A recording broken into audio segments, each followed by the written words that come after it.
Everyone, मैं कल्पना अग्रवाल आपके प्यारे से यूट्यूब चैनल सरल साइंस बाय कल्पना पर आपका हार्दिक स्वागत करती हूँ। तो आज हम chapter number 5 that is life process उसको पढ़ने वाले हैं। तो हमने चैप्टर नंबर 1 पढ़ लिया है, 2 भी पढ़ लिया, 3 पढ़ लिया एंड 4th हमने कंप्लीट कर लिया है। अगर आपको मेरे वीडियोस ये बहुत पसंद आ रहे हैं तो प्लीज़ चैनल को लाइक कीजिए, वीडियोस को शेयर कीजिए और चैनल को सब्सक्राइब कीजिए। ओके, तो आज हम पढ़ रहे हैं, हाँ जी, सभी प्यारे बच्चे और नॉन प्यारे बच्चे सभी देखिएगा, आज हम पढ़ने वाले हैं चैप्टर नंबर 5 लाइफ प्रोसेस। तो लाइफ प्रोसेस होते क्या है? तो भैया ऐसे प्रोसेसेस जो इस अर्थ पर हमारी लाइफ को मेंटेन रखते हैं उन्हें हम बोलते हैं लाइफ प्रोसेसेस। जैसे फॉर एग्जाम्पल, हमको इस लाइफ के लिए क्या क्या जरूरी है। अब ऐसे मत बोलना एक मुलाकात जरूरी है सनम, ठीक है? तो हम क्या बोलेंगे, हमको क्या क्या जरूरी है? हमको जरूरी है खाना, ठीक है? हमको जरूरी है वो खाना हमारे सब बॉडी पार्ट्स तक पहुंचे, मतलब ग्लूकोज सब बॉडी पार्ट्स तक पहुंचे। हमको और क्या जरूरी है? हमको ब्रीथिंग करना जरूरी है ना? वो ब्रीथिंग करके O2 सब बॉडी पार्ट्स तक पहुंचे। और क्या जरूरी है कि हमारे पास में कि जो ब्लड है उसका ट्रांसपोर्टेशन अच्छे से हो जाए, O2 का ट्रांसपोर्टेशन अच्छे से हो जाए। और क्या जरूरी है, जो वेस्ट प्रोडक्ट्स है, जैसे हमारे पास में नाइट्रोजीनियस वेस्ट हो गया या वेस्ट फूड हो गया, वो हमारे बॉडी से बाहर निकल जाए, ठीक है? हमारे इस लाइफ को इस अर्थ पर मेंटेन रखने के लिए ये सब प्रोसेस जरूरी है। देखिएगा लाइफ प्रोसेस क्या होते हैं कि the basic function performed by living organism to maintain their life on this earth, कि ऐसे बेसिक फंक्शन जो एक ना लिविंग ऑर्गेनिज्म परफॉर्म्ड करता है उसकी लाइफ को इस अर्थ पर मेंटेन करने के लिए, बनाए रखने के लिए, उसकी लाइफ को अच्छे से चलाने के लिए, ऐसे को हम क्या बोलते हैं? लाइफ प्रोसेस बोलते हैं। इसमें क्या क्या आता है? दिस इंक्लूड न्यूट्रिशन, ठीक है, उसमें न्यूट्रिशन आता है, रेस्पिरेशन आता है, ट्रांसपोर्टेशन आता है और एक्सक्रीशन आता है। मतलब खाना खाया, पिया और उसको पचाया, ठीक है, पचाने तक काम हो गया। फिर रेस्पिरेशन का मतलब जो भी खाना था वो हमारे सारे बॉडी पार्ट्स तक पहुंच करके, ठीक है, जो ट्रांसपोर्टेशन वगैरह इनमें आ जाएगा, पहुंच करके फिर वहां से O2 के साथ बर्न हो करके और ATP बनाए, ठीक है, वो किस में आ जाएगा? रेस्पिरेशन में। सेल्स में ग्लूकोज का बर्निंग को ही हम क्या बोलते हैं? रेस्पिरेशन बोलते हैं।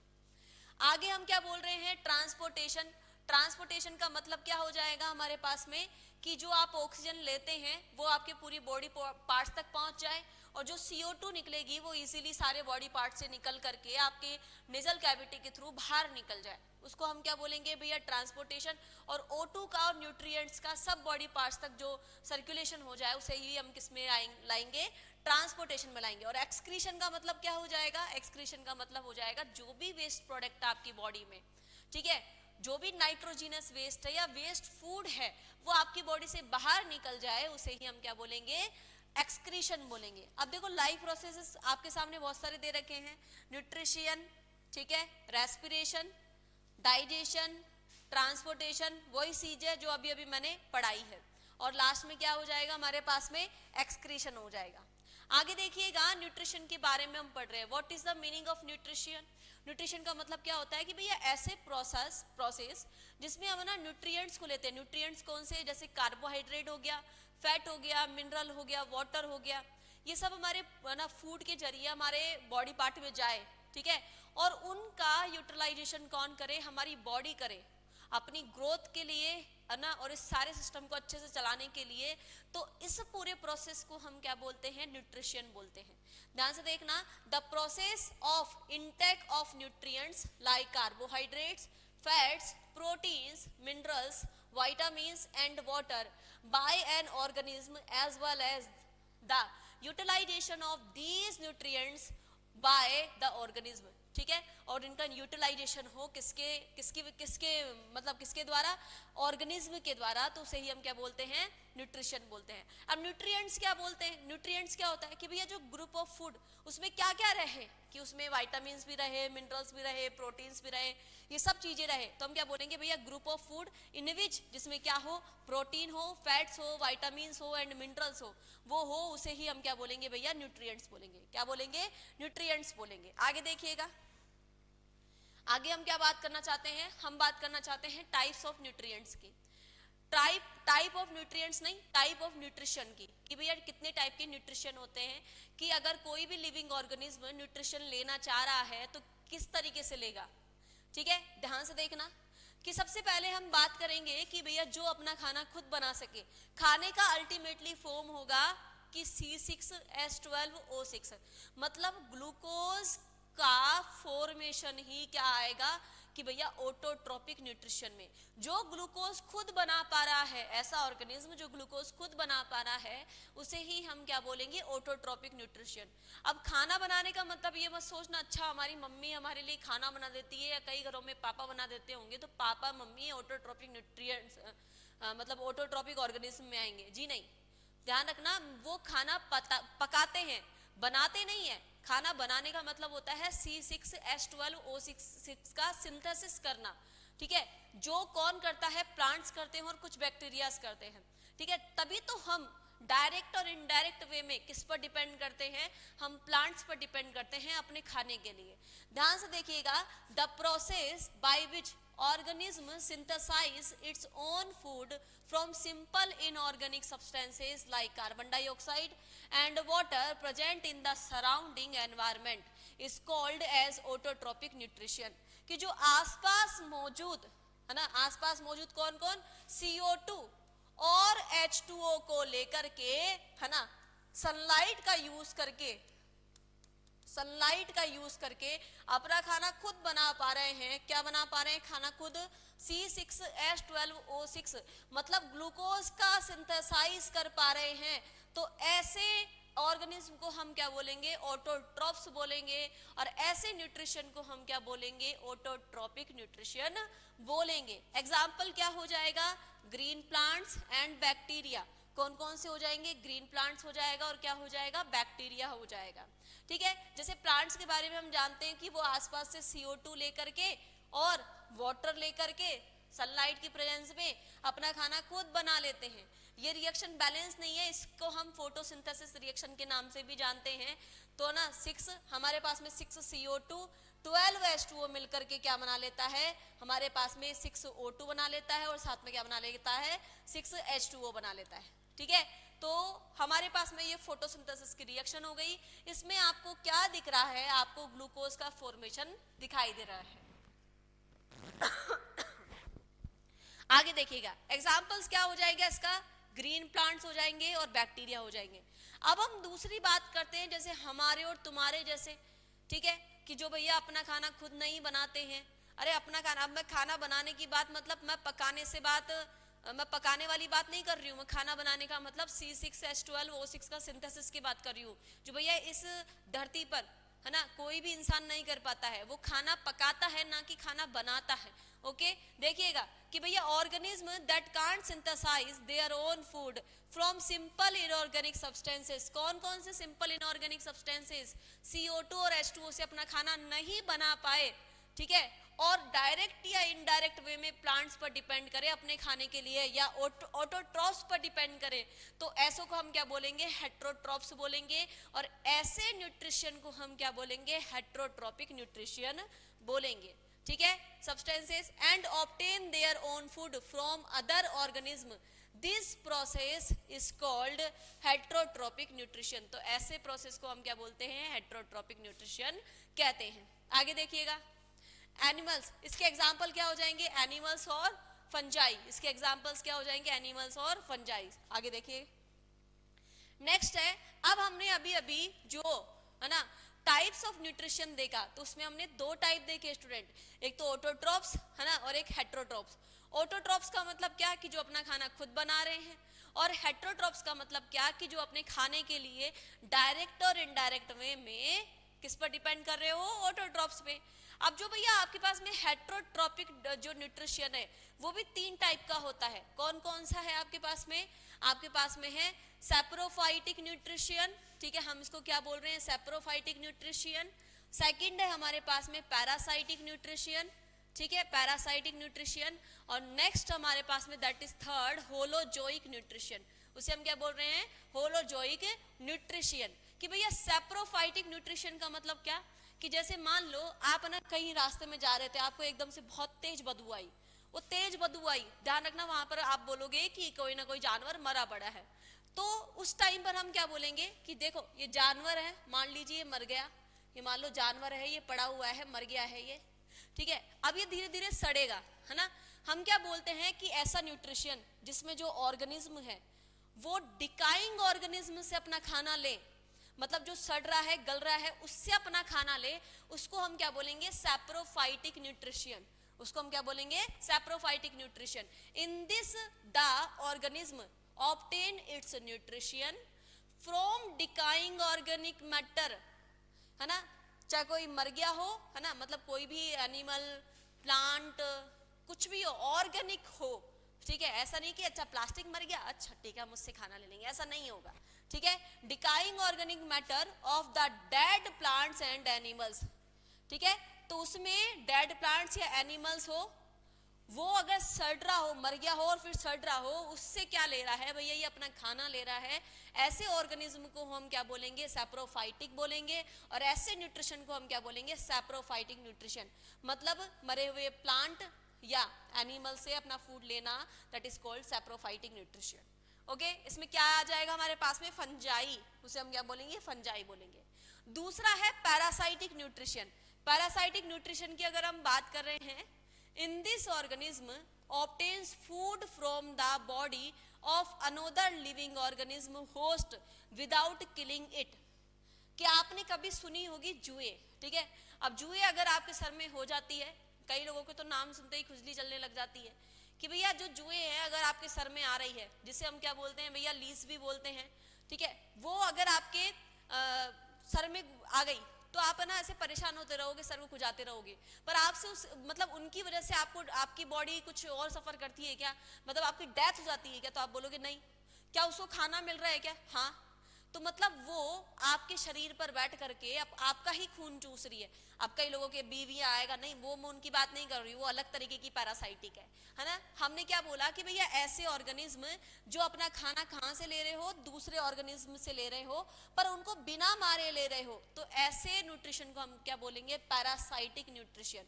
आपने सुना होगा कि भैया अगर मान लो कोई बिना मारे ले रहा है तो ऐसे ऑर्गेनिज्म को हम पैरासाइट बोलते हैं, ठीक है, और जिस पर ये खाना ले रहे हैं उसको हम बोलेंगे होस्ट, कि हाँ भाई खून चूस रहा है तो खून चूस ले, अच्छा ठीक है, जैसे मान लो मच्छर आकर के आपको खून चूस रहा है, तो आप क्या हो गए, होस्ट हो गए, वो क्या हो गया, पैरासाइट हो गया, ठीक है। एग्जाम्पल क्या हो जाएगा, लाइस और टिक्स। लाइस जुए, टिक्स मतलब वो नहीं आते क्या, जिसे हम क्या बोलते हैं, चीचड़े बोलते हैं, ठीक है, आगे आप देख लेना। होलोजोइक न्यूट्रिशन के बारे में हम बात कर रहे हैं, दैट इज थर्ड, ठीक है। होलोजोइक न्यूट्रिशन के बारे में क्या हो जाएगा, इन दिस ऑर्गेनिज्म, है ना, takes in complex organic food by process called ingestion, which is then digested and absorbed into the body, and waste undigested part is thrown out of the body through egestion। मतलब क्या कि जो complex food को इस method से, ingestion method से अंदर ले, ठीक है, और उस कॉम्प्लेक्स फूड को फिर डाइजेस्ट करे, मतलब कॉम्प्लेक्स फूड को सिंपल फूड में तब्दील करे, फिर क्या हो कि भैया वो अपने उस फूड को जो उसने डाइजेस्ट किया है उसको एब्जॉर्ब करे, और जो वेस्ट फूड है, जो अनडाइजेस्टेड फूड है, उसको बॉडी से बाहर निकाल दे। आप बोलोगे मैडम ये तो हमारी और आपकी बात कर रहा है, जी हाँ, कि भैया ऐसे ऑर्गेनिज्म जो अपना खाना खाते हैं उसको पचाते हैं, है ना, पचाने का मतलब है कॉम्प्लेक्स फूड से सिंपल फूड में कन्वर्ट कर रहे हैं, और उसके बाद में जो अनडाइजेस्टेड फूड है उसको बाहर निकाल देते हैं इगेशन की वजह से, तो उसे ही हम क्या बोलते हैं भैया, होलोजोइक न्यूट्रिशन बोलते हैं। क्या बोलेंगे, होलोजोइक न्यूट्रिशन। इसमें कौन कौन आ जाएगा हमारे पास में, अमीबा आ जाएगा, मैन आ जाएगा, आदमी आ जाएगा, और आदमी के साथ में हमेशा कुत्ता आता है, तो देख लीजिए क्या आ जाएगा, डॉग आ जाएगा, ठीक है। तो हमने तीन टाइप के जो हेट्रोट्रोपिक न्यूट्रिशन है वो पढ़े। फर्स्ट है हमारे पास में सैप्रोफाइटिक, है ना, सेकंड है parasitic, and third is holozoic nutrition. देखिएगा, अब हम सबसे पहली बात करते हैं न्यूट्रिशन की, किसमें, प्लांट्स में। देखो आपको बहुत प्यारा सा ऐसे खुशी खुशी वाला प्लांट दिखाई दे रहा होगा, देखिए ध्यान से कि यहाँ पर ये क्या है भैया, लाइट एनर्जी है। मैंने क्या कहा, जब भी फोटोसिंथेसिस का रिएक्शन होगा, फोटोसिंथेसिस का रिएक्शन होगा तो हमेशा किसकी जरूरत पड़ेगी भैया, लाइट की। और लाइट में भी अगर सनलाइट है तो भैया सोने पर सुहागा वाला काम होगा, मतलब बहुत अच्छा मेथड होगा। ये क्या करेगा कि देखो कार्बन डाइऑक्साइड को आसपास से ले रहा है, वाटर को आसपास से ले लेगा, देखो यहाँ से पानी ऊपर यहाँ से चले जाएगा, तो CO2 मिल गई इसको, है ना, वाटर मिल गया। और इसका एक किचन होता है जिसे हम क्लोरोफिल कहते हैं, उस क्लोरोफिल में ये अपना खाना बनाता है। किसकी प्रेजेंस में? सनलाइट की प्रेजेंस में बनाता है। तो भैया वहां से क्या बन जाएगी? ऑक्सीजन बन जाएगा, ग्लूकोज बन जाएगा, और क्या बन जाएगा? वाटर बन जाएगा। इस रिएक्शन को मैं कैसे याद करवाती हूँ? 6 12 6 6 या 6 12 6 6 के नाम से याद करवाती हूँ। इस रिएक्शन को मैं बोल रही हूँ फोटोसिंथेसिस रिएक्शन। इसमें से 6 CO2, 6 12 H2O होता है, 12 H2O होता है। किसकी कौन सी किचन है? क्लोरोफिल किचन है। सनलाइट की प्रेजेंस में वहां खाना बनता है, और क्या बनेगा खाने में? ग्लूकोज बनेगा। क्या बनेगा? ग्लूकोज बनेगा। यहां पर हमारे पास में क्या बनेगा भैया? ग्लूकोज बनेगा। ध्यान से देखना, ये ग्लूकोज बन गया, है ना। और क्या बन जाएगा हमारे पास में? O2 बन जाएगा। और क्या बन जाएगा हमारे पास में? H2O बन जाएगा। हमने क्या बोला कि the process by which green plants takes in organic substances like carbon dioxide CO2 and water H2O and convert them into food. Food मतलब ग्लूकोज, फूड मतलब ग्लूकोज C6H12O6, ठीक है। In the presence of sunlight and chlorophyll is called photosynthesis. जो मैंने आपको अभी अभी इस डायग्राम से समझाया कि भैया ये प्लांट है, इसने आसपास से कार्बन डाइऑक्साइड और वाटर को लिया, क्लोरोफिल में, इसके अंदर प्रेजेंट क्लोरोफिल में सनलाइट के प्रेजेंस में, है ना, CO2 और H2O की रिएक्शन होती है, और क्या बन जाएगा? ग्लूकोज बन जाएगा। देखो ये ग्लूकोज बन गया, और क्या बन गया भैया? मतलब ऑक्सीजन बन गया, और क्या बन जाएगा? वाटर बन जाएगा। तो क्या बोल रहा है? ऐसा प्रोसेस जिसमें ग्रीन प्लांट इनऑर्गेनिक सब्सटेंस जैसे कार्बन डाइऑक्साइड को और वाटर को, है ना, लेते हैं और उसको फूड में कन्वर्ट करते हैं, मतलब ग्लूकोज में कन्वर्ट करते हैं। किसके प्रेजेंस में कन्वर्ट करते हैं भैया? आपके एक तो सनलाइट होता है मेन, और एक कौन हो गया? क्लोरोफिल हो गया। उसकी प्रेजेंस में कन्वर्ट करते हैं। तो ऐसी रिएक्शन को हम क्या बोलते हैं? फोटोसिंथेसिस रिएक्शन बोलते हैं, ठीक है। इसमें क्या होता है? Oxygen gas is released during photosynthesis. आप बोलोगे मैडम H2O भी तो निकल रहा है। अरे यहाँ पर 12 लग भी तो रहा है। तो ओवरऑल हमारे पास में क्या बनता है? एक तो ग्लूकोज बनता है, और कौन सी गैस रिलीज होती है? तो आप बोलोगे O2 गैस रिलीज होती है। यही रीजन है कि भैया हमको दिन के टाइम पर हमको ना जो हरे भरे प्लांट्स होते हैं, पेड़ पौधे होते हैं, उनके पास पे है ना थोड़ा सा अच्छा लगता है, बिकॉज वो O2 का लेवल बढ़ा देते हैं। अगर O2 का लेवल हमारे आसपास बढ़ता है तो हम थोड़ा सा अच्छा एनर्जेटिक फील करते हैं। ओके, आगे देखिएगा, ये रिएक्शन हो गई। कैसे याद करोगे? 6 12 6 6। 6 का मतलब 6 CO2, 12 मतलब 12 H2O, और यहाँ सनलाइट और क्लोरोफिल हो जाएगा, और ये क्या बन गया? ग्लूकोज। कौन सी गैस रिलीज हो गई? 6 H2O।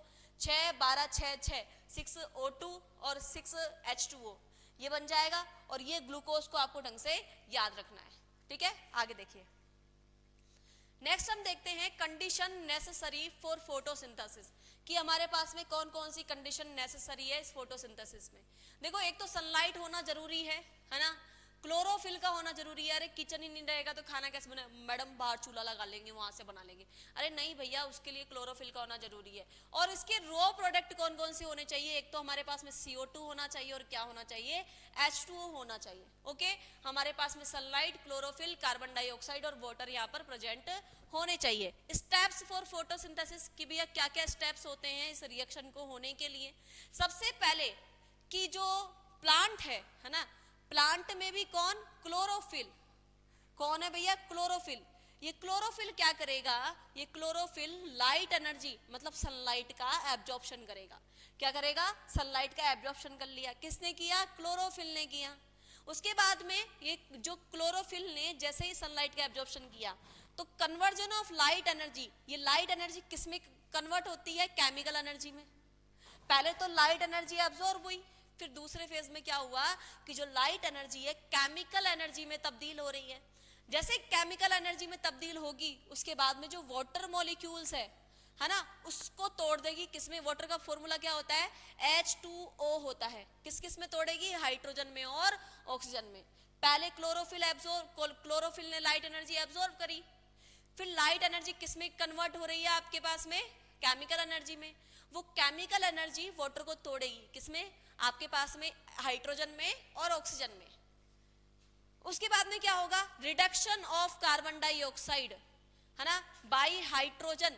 जब कार्बन डाइऑक्साइड का रिएक्शन अगर मैं हाइड्रोजन के साथ में करा रही हूं तो क्या आपको रिडक्शन लग रहा है कि नहीं लग रहा है? ऑटोमेटिक लग रहा है, क्योंकि हाइड्रोजन का एडिशन ही क्या होता है? रिडक्शन होता है। तो क्या बोल रहा है? Reduction of carbon dioxide, carbon dioxide मतलब CO2 by hydrogen to form carbohydrates. Carbohydrates का मतलब क्या? कि जिसमें कार्बन, हाइड्रोजन और ऑक्सीजन हो। मतलब सबसे अच्छा एग्जांपल है उसका ग्लूकोज। क्या हो जाएगा? C6H12O6। सही है। तो मैंने क्या कहा, सबसे पहले क्लोरोफिल आया। क्लोरोफिल क्या करेगा, है ना, लाइट एनर्जी को एब्जॉर्ब करेगा। उसके बाद में लाइट एनर्जी केमिकल एनर्जी में बदलेगी और वो केमिकल एनर्जी पानी को तोड़ेगी। पानी को किस में तोड़ेगी? हाइड्रोजन और ऑक्सीजन में। उसके बाद में जो कार्बन डाइऑक्साइड है वो हाइड्रोजन के साथ में रिड्यूस हो जाएगा, मतलब कार्बन डाइऑक्साइड का रिडक्शन हो जाएगा और वो किस में बदल जाएगा? कार्बोहाइड्रेट्स में, दैट इज C6H12O6। वही हमारा क्या होता है? फूड होता है। वही प्लांट्स का फूड होता है, वही हमारा फूड होता है। पर फूड मेकिंग कर कौन रहा है? ऑटोट्रॉप्स, जैसे प्लांट्स, ओके, बाय फोटोसिंथेसिस। आगे दे रखा है इसमें, where do plant get each of the raw material, है ना, रिक्वायर्ड फ्रॉम फोटोसिंथेसिस। आसपास के एनवायरनमेंट से ये अपने रॉ मटेरियल को क्या करता है? एब्जॉर्ब करता है। द प्रोसेस ऑफ फोटोसिंथेसिस, है ना, इस कौन से प्रोसेस के लिए? फोटोसिंथेसिस प्रोसेस के लिए। मतलब मतलब ग्लूकोज की मेकिंग हो रही है, खाना बनना जो हो रहा है, उसके लिए जो रॉ मटेरियल है वो कितने रॉ मटेरियल है? 2 रॉ मटेरियल है जिससे बना कौन? एक तो वाटर, दैट इज H2O, और एक क्या हो जाएगा हमारे पास में? Carbon dioxide, that is CO2।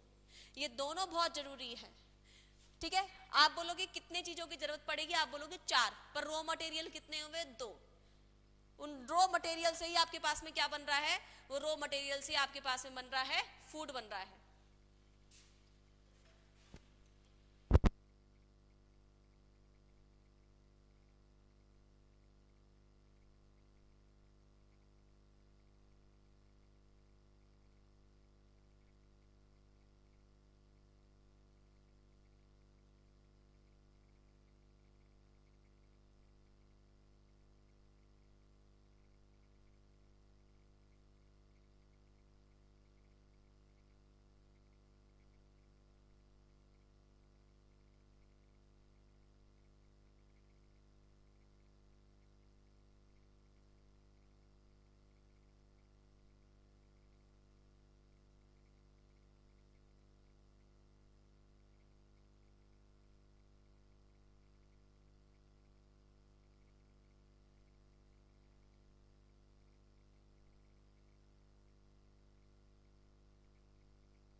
तो हमने अभी अभी क्या देखा कि हमने the process of photosynthesis required 2 raw materials. हम 2 रॉ मटेरियल्स को देख रहे हैं, एक तो कार्बन डाइऑक्साइड देख रहे हैं और एक देख रहे हैं वाटर को, ठीक है। कार्बन डाइऑक्साइड के बारे में हम बात करते हैं कि यहाँ पर ये आसपास कहाँ से लेगा? तो स्टोमेटा से लेता है। ये कहाँ से लेता है? स्टोमेटा से लेता है। The green plants take carbon dioxide from air, ठीक है, एयर से लेता है। और कहाँ से लेता है? स्टोमेटा से लेता है। वाटर क्या होता है हमारे पास में भैया, वाटर कहाँ से मिलेगा इसको, वाटर रिक्वायर्ड फॉर फोटोसिंथेसिस, कि भैया वाटर कहाँ से मिलेगा, photosynthesis is absorbed by roots from soil. इसको जो कार्बन डाइऑक्साइड मिलेगा वो कहाँ से मिलेगा, सॉइल से मिलेगा। ओके, आगे देखिएगा। उसके बाद में स्टोमेटा क्या होता है, tiny pores present on the surfaces of leaves, उसे ही हम क्या बोलते हैं, स्टोमेटा बोलते हैं। कि भैया ये हमारे पास में प्लांट की क्या है, एक लीफ है, लीफ के ऊपर छोटे छोटे पोर्स जो बने हुए होते हैं उसे ही हम क्या बोलते हैं, स्टोमेटा बोलते हैं, उसे ही हम क्या बोलते हैं, स्टोमेटा बोलते हैं। रेस्पॉन्सिबल फॉर गैसियस एक्सचेंज, ये जो छोटे छोटे पोर्स जो होते हैं उसी से ही O2 अंदर जाती है या O2 बाहर निकलती है और CO2 अंदर जाती है। जो गैस का एक्सचेंज है वो इसी टाइनी पोर्स की वजह से होता है। आगे देखिएगा नेक्स्ट, कि surrounded by a pair of guard cells which control opening and closing of stomata, कि जो छोटे छोटे जो पोर्स होते हैं वो गार्ड सेल से क्या होते हैं, सराउंडेड रहते हैं, इसी की वजह से ये पोर्स ओपन होते हैं और क्या होते हैं, क्लोज होते हैं। इस गार्ड सेल्स की वजह से ही जो स्टोमेटा है वो क्लोज होता है और क्या होता है, ओपन होता है। Water flows into guard cell, ठीक है, अगर मान लीजिए जो वाटर है वो गार्ड सेल के अंदर चले जाता है तो स्टोमेटा ओपन हो जाएगा, और वो ही अगर वाटर है, ठीक है, वो मान लो गार्ड सेल से बाहर आ जाते हैं तो स्टोमेटा क्या हो जाएगा, क्लोज हो जाएगा। अगर प्लांट्स में अगर आप पानी ढंग से देते रहेंगे तो भैया स्टोमेटा ओपन होता रहेगा और CO2 अंदर, O2 बाहर जाती रहेगी। इस वजह से क्या रहेगा, वो प्लांट्स अच्छी तरीके से फोटोसिंथेसिस करेगा, और अच्छी तरीके से फोटोसिंथेसिस करेगा इसका मतलब क्या हो जाएगा भैया, उसमें ग्लूकोज अच्छा बनेगा, ग्लूकोज अच्छा बनेगा तो प्लांट क्या रहेगा, हरा भरा रहेगा। और अगर प्लांट में अगर पानी अच्छे से नहीं है तो उसके जो पोर्स है वो क्या हो जाएंगे, क्लोज हो जाएंगे। गैसियस एक्सचेंज अच्छे से नहीं होगा तो भैया हम यहाँ क्या बताएंगे, हमारे पास में कि जो स्टोमेटा है वो क्या हो जाएगा, क्लोज हो जाएगा। तो अल्टीमेटली स्टोमेटा क्या होता है, टाइनी पोर्स होते हैं और गार्ड सेल की वजह से क्या होते हैं, ओपन होते हैं और क्लोज होते हैं। ये रहा हमारे पास में गार्ड सेल। गार्ड सेल के बारे में बात कर रहे हैं तो गार्ड सेल में सबसे पहले अगर ये फूली हुई है तो इसके अंदर कौन गया हुआ है भैया, पानी गया हुआ है। ये क्लोरोप्लास्ट है, यहाँ पर आपको दिखाई दे रहा है, ठीक है। ये हमारे पास में स्टोमा दिखाई दे रहा है आपको, न्यूक्लियस। तो मेन तो आप ये समझना कि ये वाला जो पार्ट रहेगा वो हमारे पास में क्या रहेगा, किसका रहेगा, गार्ड सेल का। अगर गार्ड सेल मान लीजिए फूली हुई है तो ओपन है, मतलब उसमें उसके अंदर पानी है तो वो ओपन है, और अगर गार्ड सेल में से पानी बाहर निकला हुआ है तो वो क्या हो जाएगी भैया, क्लोज हो जाएगी। आफ्टर दैट हम पढ़ रहे हैं न्यूट्रिशन इन अमीबा, कि भैया अमीबा में न्यूट्रिशन कैसे जाता है। सबसे पहले इंजेक्शन की बात करते हैं कि भैया इंजेक्शन का मतलब क्या, कि न्यूट्रिशन का इंटेक को ही हम क्या बोलते हैं, इंजेक्शन बोलते हैं। Amoeba takes in food using temporary finger like extension of the cell surface called pseudopodia।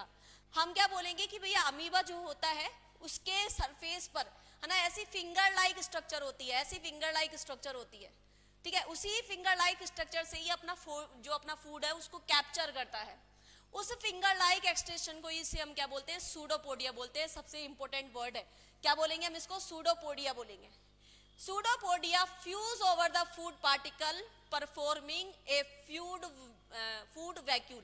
ये क्या करेगा, ऐसे करते करते, जैसे मान लीजिए फूड है तो उसको ऐसे करते करते ये क्या कर लेगा, पकड़ लेगा, ठीक है। आगे देखिएगा ध्यान से, डाइजेशन के बारे में बात करते हैं। डाइजेशन क्या होता है कि जैसे ही इसने खाना अंदर लिया है ना, किसकी मदद से लिया, सूडोपोडिया की मदद से लिया।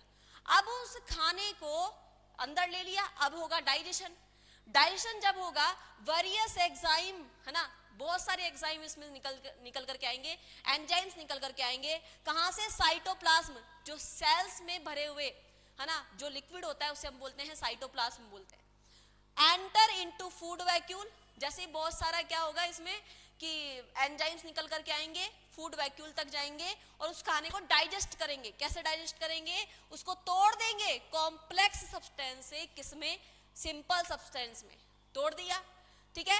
अब उसके बाद में हम बात कर रहे हैं एब्जॉर्प्शन की, कि यहाँ पर खाना उसने ऐसे फंसा लिया, फूड वैक्यूल बन गया, एंजाइम्स बाहर निकल करके आए। देखो यहाँ पर से एंजाइम बाहर निकल करके आएंगे, एंजाइम बाहर निकल करके आएंगे और क्या होगा कि भैया ये खाना है वो डाइजेस्ट होगा, कॉम्प्लेक्स किस में टूट जाएगा, सिंपल में टूट जाएगा।